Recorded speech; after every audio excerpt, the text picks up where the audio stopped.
फिर next topic है विचलन कोण डेल्टा व आपतन कोण आई में ग्राफ।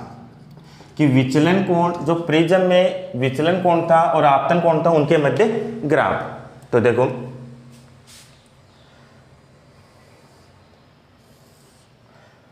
ये अपना विचलन कोण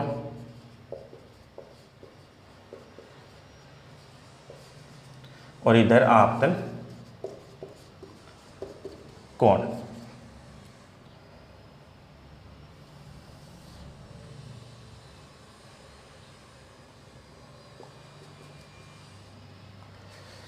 यह था विचलन कोण और आपतन कोण के मध्य ग्राफ। इसमें जब आपतन कोण का मान अधिक है तो विचलन कोण का मान क्या होगा? कम। यानी आपतन कोण बढ़ाने पर विचलन कोण में कमी आती है। जो ही अपन आपतन कोण का मान बढ़ाते हैं तो विचलन कोण के मान में कमी आती है। और एक ऐसा बिंदु होता है, यानी विचलन कोण क्या होगा? विचलन कोण न्यूनतम होकर पुनः बढ़ने लगता है, तो ये है कि जो ही अपन विचलन कोण और आपतन कोण के मध्य ग्राफ खींचते हैं तो उससे अपने को निष्कर्ष क्या निकलता है कि आपतन कोण का मान बढ़ाते हैं तो विचलन कोण का मान घटने लगता है और घटता हुआ अपने न्यूनतम मान पर पहुंच जाता है। उसके पश्चात उसके मान में और कमी नहीं आती है और उसके बाद पुनः विचलन कोण के मान में वृद्धि होने लगती है। ये विचलन कोण है, ये किस पर निर्भर करता है? यानी विचलन कोण की निर्भरता, विचलन कोण की निर्भरता कि विचलन कोण है वो किस पर निर्भर करता है। तो किस पर निर्भर करता है? एक तो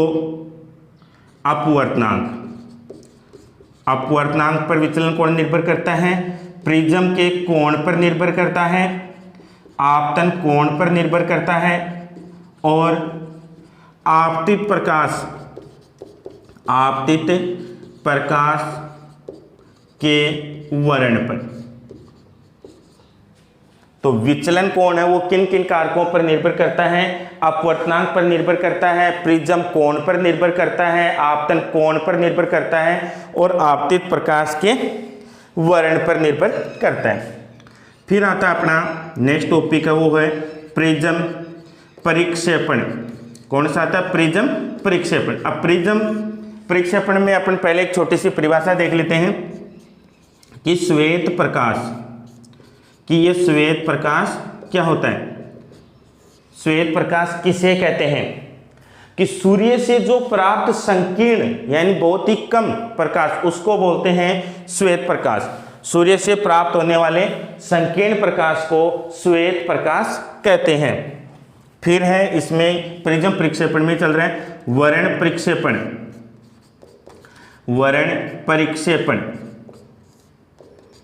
कि वर्ण परिक्षेपण क्या होता है? जब ये श्वेत प्रकाश किसी प्रिज्म के किसी भी पृष्ठ पर आपतित होता है, मान लिया ये अपना श्वेत प्रकाश है, क्या है? श्वेत प्रकाश। ये श्वेत प्रकाश प्रिज्म पर आपतित होता है तो ये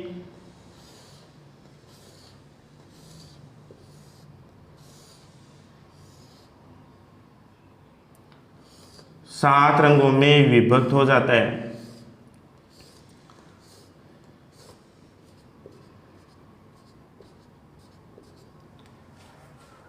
तो श्वेत प्रकाश जब प्रिज्म के किसी भी पृष्ठ पर आपतित होता है तो ये श्वेत प्रकाश अपने अपने रंगों में विभक्त हो जाता है। और वर्ण स्पेक्ट्रम जो होता है उसमें ये रंग 7 होते हैं। कितने होते हैं? 7। जो कौन कौन से होते हैं? VIBGYOR विबज्योर। कौन से होते हैं? विबज्योर। V का मतलब होता है वोयलेट यानी बैंगनी, तो वी फॉर बैंगनी, आई फॉर इंडिगो यानी आसमानी, बी फॉर ब्लू नीला, जी फॉर ग्रीन हरा, वाई फॉर येलो पीला, ओ फॉर ऑरेंज नारंगी, आर फॉर रेड लाल। तो 7 रंग कौन से होते हैं? बैंगनी, आसमानी, नीला, हरा, पीला, नारंगी और लाल यानी विबजोर। हिंदी में इनको याद रखने की ट्रिक, बे आ नी है पी ना ला, बेआ नी है पी नाला यानी बैंगनी, आसमानी, नीला, हरा, पीला, नारंगी, लाल। तो ये था कि वर्ण प्रक्षेपण कि क्या था कि जब श्वेत प्रकाश क्या होता है? सूर्य से प्राप्त होने वाले संकीर्ण प्रकाश को श्वेत प्रकाश कहते हैं। और ये जब श्वेत प्रकाश किसी भी प्रिज्म के पृष्ठ पर आपतित होता है तो ये अपने मूल रंगों में विभक्त हो जाता है। ये मूल रंग है वो वर्ण स्पेक्ट्रम के अनुसार 7 होते हैं जिनके नाम है विबजोर यानी बैंगनी, आसमानी, नीला, हरा, पीला, नारंगी और लाल। अब देखो कि ये कांच है और बाहर हवा है यानी ये निर्भर किस पर करता है? लैम्ब्डा समानुपाती 1/अक्ष यानी लैम्ब्डा क्या है? तरंग दैर्ध्य है, तरंग दैर्ध्य, और अक्ष क्या है? अपवर्तनांक, अपवर्तनांक। तो लैम्ब्डा तरंग दैर्ध्य, अक्ष क्या है? अपवर्तनांक। यानी कि जिस रंग की तरंग दैर्ध्य अधिक है मतलब उसका अपवर्तनांक क्या है? कम है। तो इसमें सबसे ज्यादा अधिक तरंग दैर्ध्य किसकी होती है? लाल रंग की, क्योंकि जो कांच के सबसे अधिक भाग में से होकर निकलता है वो कौन है? बैंगनी, इसलिए उसकी तरंग दैर्ध्य कम होती है। और जिसकी जो कांच के सबसे कम भाग में से होकर गुजरता है वो कौन है? लाल, यानी कि लाल रंग की तरंग दैर्ध्य सबसे ज्यादा होती है। अब लाल रंग की तरंग दैर्ध्य यानी इनके इन जो रंग है इन रंगों का जो विचलन है वो कहां से कहां तक होता है? विचलन है वो 400 से 750 नैनोमीटर, यानी विचलन है वो कितना होता है? 400 से 750 नैनोमीटर के दौरान होता है। और इससे सूत्र से लैम्ब्डा समानुपाती 1/अक्ष यानी जिस रंग की तरंग दैर्ध्य सबसे अधिक है उसका अपवर्तनांक कम होगा और जिसकी तरंग दैर्ध्य कम है उसका अपवर्तनांक अधिक होता है। तो यही कारण है कि बैंगनी रंग है इसकी तरंग दैर्ध्य सबसे कम है और बैंगनी रंग की सबसे कम है तो इसका वर्ण प्रक्षेपण सबसे अधिक होता है, जबकि लाल रंग की तरंग दैर्ध्य अधिक है तो इसका वर्ण प्रक्षेपण सबसे कम होता है। फिर आता है अपना प्रक्षेपण कोण। प्रक्षेपण कोण थीटा कि प्रक्षेपण कोण क्या होता है, किसे कहते हैं? प्रक्षेपण कोण यानी अभी अपन ने बताया था कि एक तो बैंगनी रंग जिसकी तरंग दैर्ध्य सबसे कम होती है यानी इसका वर्ण प्रक्षेपण सबसे ज्यादा होता है। तो बैंगनी रंग का जो कोणीय प्रक्षेपण है, बैंगनी रंग का कोणीय प्रक्षेपण यानी डेल्टा वी, और लाल रंग जिसकी तरंग दैर्ध्य सबसे अधिक होती है, तरंग दैर्ध्य अधिक है तो इसका वर्ण प्रक्षेपण सबसे कम होता है। तो लाल रंग का कोणीय प्रक्षेपण, दोनों के अंतर को क्या कहते हैं? प्रक्षेपण कोण या कोणीय प्रक्षेपण। प्रक्षेपण कोण या इसका दूसरा नाम है कोणीय प्रक्षेपण, कोणीय प्रक्षेपण। प्रक्षेपण कोण थीटा जिसको दूसरा नाम क्या बोला जाता है? कोणीय प्रक्षेपण किसे कहते हैं? कि बैंगनी रंग के लिए कोणीय प्रक्षेपण तथा लाल रंग के लिए कोणीय प्रक्षेपण के अंतर को कोणीय प्रक्षेपण या प्रक्षेपण कोण कहा जाता है। अब ये प्रक्षेपण होता कहाँ है, कहाँ नहीं होता, तो उसको बोलते हैं एक को तो प्रक्षेपी माध्यम। प्रक्षेपी माध्यम यानी कि ऐसा माध्यम जिसमें वर्णों का प्रक्षेपण होता है, जिसमें वर्णों का प्रक्षेपण होता है वो प्रक्षेपी माध्यम कहलाता है। और वर्णों का प्रक्षेपण कहाँ होता है? कांच के अंदर। कहाँ होता है? कांच के अंदर। तो प्रक्षेपी माध्यम किसे कहते हैं? ऐसा माध्यम जिसमें वर्णों का प्रक्षेपण होता है उसको प्रक्षेपी माध्यम कहते हैं। ठीक, इसका उल्टा हो जाता है अप्रक्षेपी माध्यम। अप्रक्षेपी माध्यम, यानी कि ऐसा माध्यम जिसमें वर्णों का प्रक्षेपण नहीं होता है, जिसमें वर्णों का प्रक्षेपण नहीं होता है वो क्या कहलाता है? अप्रक्षेपी माध्यम। और वर्णों का प्रक्षेपण कहाँ नहीं होता है? हवा या निर्वात के अंदर वर्णों का प्रक्षेपण नहीं होता। तो प्रक्षेपी माध्यम वर्णों का प्रक्षेपण हो जाता है, अप्रक्षेपी माध्यम यानी जहां पर वर्णों का प्रक्षेपण नहीं होता है। फिर आता अपना वर्ण विपतन। विपतन, वर्ण विपतन कि वर्ण विपतन किसे कहते हैं? तो वर्ण विपतन किसे कहते हैं? जब ये श्वेत प्रकाश किसी लेंस पर आपतित होगा, यानी ये लेंस है और लेंस पर आपतित होगा, तो ये इन रंगों की, यानी ये जो विबज्योर है इन रंगों की तरंगदैर्ध्य क्या अलग अलग है, तो इन रंगों की तरंगदैर्ध्य के अनुसार अलग अलग ये क्या करता है? प्रतिबिंब बनाता है। क्या बनाता है? प्रतिबिंब बनाता है। उसको क्या कहते हैं? वर्ण विपतन। तो वर्ण विपतन किसे कहते हैं? जब श्वेत प्रकाश किसी लेंस पर आपतित होता है, जब श्वेत प्रकाश किसी लेंस पर आपतित होता है तो रंगों की अलग अलग तरंगदैर्ध्य होने के कारण, रंगों की अलग अलग तरंगदैर्ध्य होने के कारण इनके भिन्न भिन्न प्रतिबिंब बनते हैं, इनके भिन्न भिन्न प्रतिबिंब बनते हैं, इसलिए इसको वर्ण विपतन कहते हैं। और जो पतला लेंस होता है उसके लिए वर्ण विपतन नगण्य होता है, पतले लेंस का नगण्य होता है। क्या होता है? नगण्य, यानी पतले लेंस का वर्ण विपतन कितना होता है? नगण्य होता है। फिर आता अपना इंद्रधनुष। इंद्रधनुष कि इंद्रधनुष क्या है? ये सूर्य से संबंधित प्राकृतिक घटना है। कौन सी है? प्राकृतिक घटना। तो इंद्रधनुष क्या है? सूर्य से होने वाली प्राकृतिक घटना। इंद्रधनुष किसे कहते हैं? यानी परिभाषा, इंद्रधनुष की परिभाषा। इंद्रधनुष कब दिखाई देता अपने को? वर्षा का जो समय होता है तब अपने को आसमान में 3-4 रंग की एक लंबी धनुष के आकार की दिखाई देती है संरचना, उसको अपन इंद्रधनुष बोलते हैं कि इंद्रधनुष बन गई, रेनबो बन गई। तो उसकी परिभाषा क्या होती है कि वर्षा के दिनों में जो देखने वाला है उसको अपन प्रेक्षक बोलते हैं। क्या बोलते हैं? प्रेक्षक। प्रेक्षक कौन होता है? देखने वाला, देखने वाला। तो बरसात के दिनों में देखने वाला यानी प्रेक्षक की पीठ, यानी उसका जो पीछे का जो हिस्सा है वो सूर्य की ओर हो, यानी उसका चेहरा कहाँ हो? सूर्य की आगे। यानी कि वर्षा के दिनों में प्रेक्षक की पीठ सूर्य की ओर होने पर प्रेक्षक को 7 रंगों की सकेंद्रीय चाप वाली संरचना दिखाई देती है। उस सकेंद्रीय 7 रंगों की संरचना को ही इंद्रधनुष कहते हैं। तो इंद्रधनुष किसे कहते हैं? वर्षा के दिनों में प्रेक्षक की पीठ सूर्य की ओर होने पर प्रेक्षक को 7 रंगों की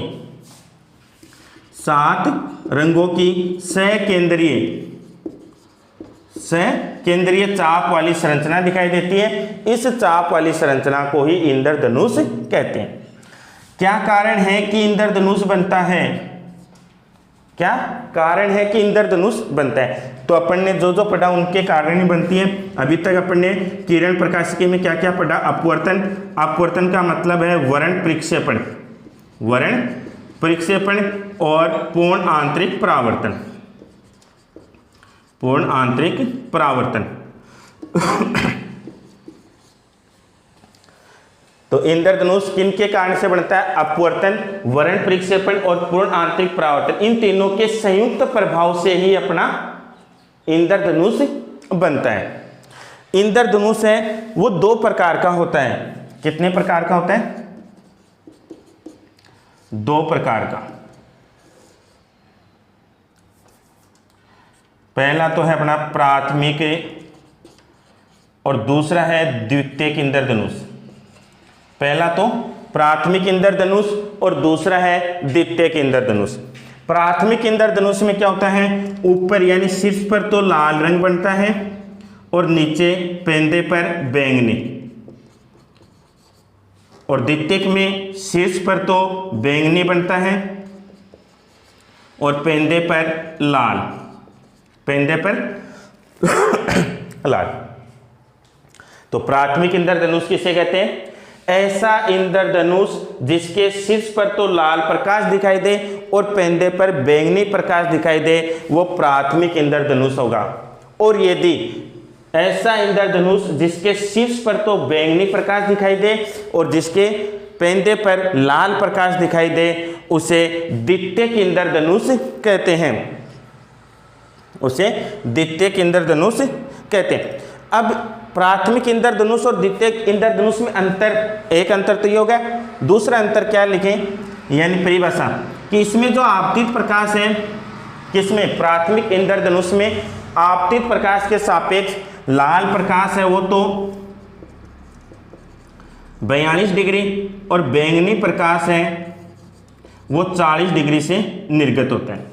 यानी कि जब प्रकाश जो वर्षा की बूंद उस पर आपतित होता है तब लाल प्रकाश तो कितने डिग्री से बाहर निकलेगा, 42 डिग्री से, और बैंगनी प्रकाश है वो कितने डिग्री से बाहर निकलेगा, 40 डिग्री से।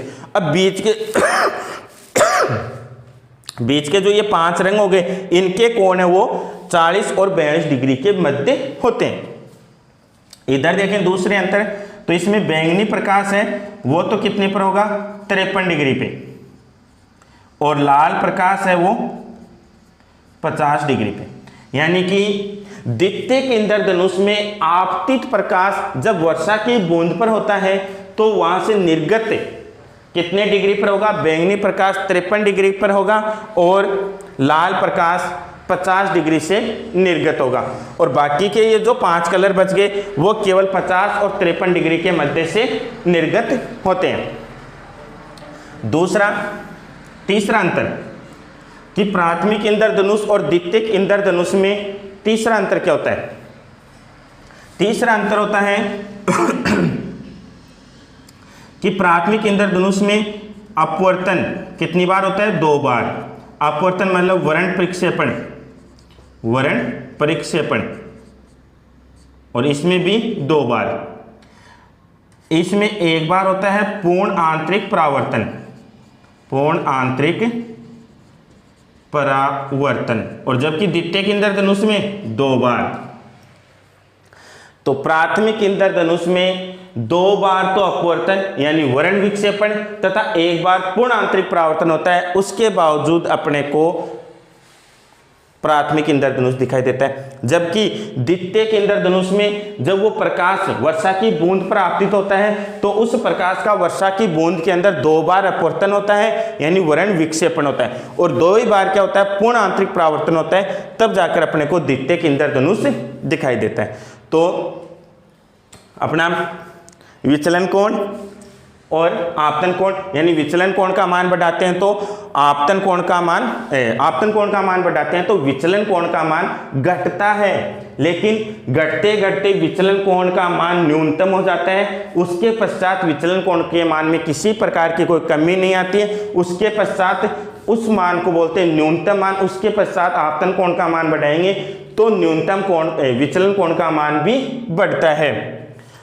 विचलन कोण किस किस पर निर्भर करता है, अपवर्तनांक पर निर्भर करता है, प्रिज्म कोण पर निर्भर करता है, आपतन कोण पर निर्भर करता है, और जो प्रकाश आपतित होता है प्रिज्म पर उसके रंग पर भी निर्भर करता है। श्वेत प्रकाश किसे कहते हैं कि सूर्य से प्राप्त होने वाले संकीर्ण प्रकाश को श्वेत प्रकाश कहते हैं। ये श्वेत प्रकाश जब किसी प्रिज्म के पृष्ठ पर टकराता है तो ये अपने मूल रंगों में विभक्त हो जाते हैं। ये मूल रंग कितने होते हैं, 7 होते हैं। कौन कौन से होते हैं, विबजोर, VIBGYOR, V फॉर बैंगनी, I फॉर इंडिको आसमानी, B for blue Neela, G for green हरा, Y फॉर येलो पीला, O फॉर ऑरेंज नारंगी, और R फॉर रेड लाल। ये जो रंग हैं इनको इंग्लिश में याद करो तो विबजोर, हिंदी में करो तो बेआनी है पीनाला। ये जो रंग है इनमें विचलन 400 से लेकर 750 नैनोमीटर तक होता है, और जिस रंग की तरंगदैर्ध्य अधिक होगी उसका विक्षेपण वर्ण विक्षेपण कम होता है, जिस रंग की तरंगदैर्ध्य कम होती है उसका वर्ण विक्षेपण अधिक होता है। और बैंगनी रंग का जो वर्ण विक्षेपण है तथा लाल रंग का जो वर्ण विक्षेपण है, दोनों के अंतर को कोणीय प्रक्षेपण या प्रक्षेपण कोण कहते हैं। जब रंगों का प्रक्षेपण जिस माध्यम में होता है उसको प्रक्षेपी माध्यम कहते हैं, और ऐसा कहाँ होता है? कांच में होता है, कांच शीशा। और जिसमें रंगों का प्रक्षेपण नहीं होता है वो माध्यम कौन सा होता है? अप्रक्षेपी माध्यम, जैसे हवा या निर्वात। फिर आता है अपना वर्ण विपतन, यानी जब श्वेत प्रकाश किसी लेंस पर आपतित होता है, जब श्वेत प्रकाश किसी लेंस पर आपतित होता है तो श्वेत प्रकाश में 7 रंग होते हैं। इन रंगों की अलग अलग तरंगदैर्ध्य होने के कारण इन रंगों की अलग अलग प्रतिबिंब बनते हैं, जिसको अपन वर्ण विपतन कहते हैं। और यदि पतले लेंस के लिए वर्ण विपतन निकालते हैं तो वो नगण्य यानी न के बराबर होता है, क्योंकि उसमें अपना विक्षेपण नहीं होता। इंद्रधनुष किसे कहते हैं? कि ये एक सूर्य से संबंधित प्राकृतिक परिघटना है जिसकी परिभाषा होती है कि बरसात के दिनों में प्रेक्षक की पीठ सूर्य की ओर हो जाए तो प्रेक्षक को आसमान में 7 रंगों की सकेंद्रीय चाप वाली संरचना दिखाई देती है, जिसे इंद्रधनुष कहते हैं। क्यों बनता है इंद्रधनुष? अपवर्तन, वर्ण विक्षेपण तथा पूर्ण आंतरिक परावर्तन के संयुक्त प्रभाव से अपवर्तन बनता है, इंद्रधनुष बनता है।